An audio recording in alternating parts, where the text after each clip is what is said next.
సిద్దిపేట జిల్లా లక్ష్మీదేవిపల్లిలో మాజీ మంత్రి హరీష్ రావు పర్యటించారు. ఈ నేపథ్యంలో అకాల వర్షంతో దెబ్బతిన్న పంటలను వారు పరిశీలించారు. ప్రభుత్వం రైతులకు దగా చేస్తోందని, 2 లక్షల రుణమాఫీ అని చెప్పి మాట తప్పారని మండిపడ్డారు. వడగండ్ల వాన వల్ల నష్టపోయిన రైతులకు వెంటనే ఆర్థిక సాయం చేసి ఆదుకోవాలని ప్రభుత్వాన్ని మాజీ మంత్రి హరీష్ రావు డిమాండ్ చేశారు.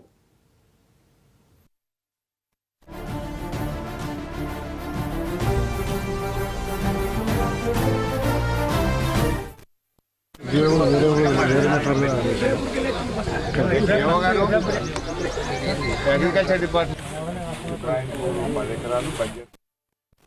నిన్న ముఖ్యంగా సిద్దిపేట జిల్లాలో అకాల వర్షాలతోని ముఖ్యంగా వడగళ్ల వాన పడి చాలా గ్రామాల్లో కూడా పంట నష్టం జరిగింది. ఇవాళ నేను రాష్ట్ర ప్రభుత్వాన్ని కోరుతా ఉన్నా, వెంటనే అధికారులను ఆదేశించి ఎన్యూమరేషన్ చేసి ఈ రైతులందరికీ కూడా ఇన్పుట్ సబ్సిడీ కింద ఇతోధికంగా ఆర్థిక సహాయం చేసి రైతుల్ని ఆదుకోవాలని చెప్పి నేను ప్రభుత్వాన్ని డిమాండ్ చేస్తా ఉన్నా. ఇవాళ కాంగ్రెస్ ప్రభుత్వం అడుగడుగునా రైతులకు దగా చేసింది. రైతులందరికీ 2 లక్షల రూపాయలు రుణమాఫీ చేస్తాము, 2 లక్షల మీదున్నోళ్ళు కూడా రేవంత్ రెడ్డి గారు ఏమన్నారంటే, మీరు పోయి ఆ 2 లక్షల మీదున్న డబ్బు కట్టండి, ఒక్క క్షణంలో మీ రుణం మాఫీ చేస్తా అని చెప్పిండు 2 లక్షల మీద ఉన్నోళ్లకు. కానీ నిన్న అసెంబ్లీలో అడిగితే 2 లక్షల పైన ఉన్నోళ్ళ గురించి మాట్లాడతలేరు. 2 లక్షల లోపల ఉన్నోళ్ళు కూడా పెండింగ్ లో ఉన్నారు.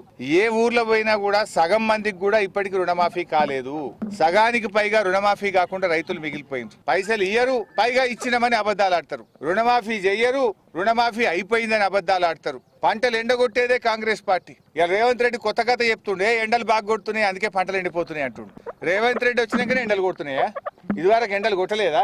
కొత్తగా కొడుతున్నాయి ఎండలు. ఇవాళ అన్ని జూటేబాజీ మాటలు మాట్లాడుతుండ్రు రేవంత్ రెడ్డి. ఇవాళ రేవంత్ రెడ్డి ఎండలతో ఎండుతలేవు, నీ ప్రభుత్వ వైఫల్యం వల్ల, నువ్వు సకాలంలో మోటార్లు చాలు చేయకపోవడం వల్ల ఇవాళ పంటలు ఎండుతా ఉన్నాయి.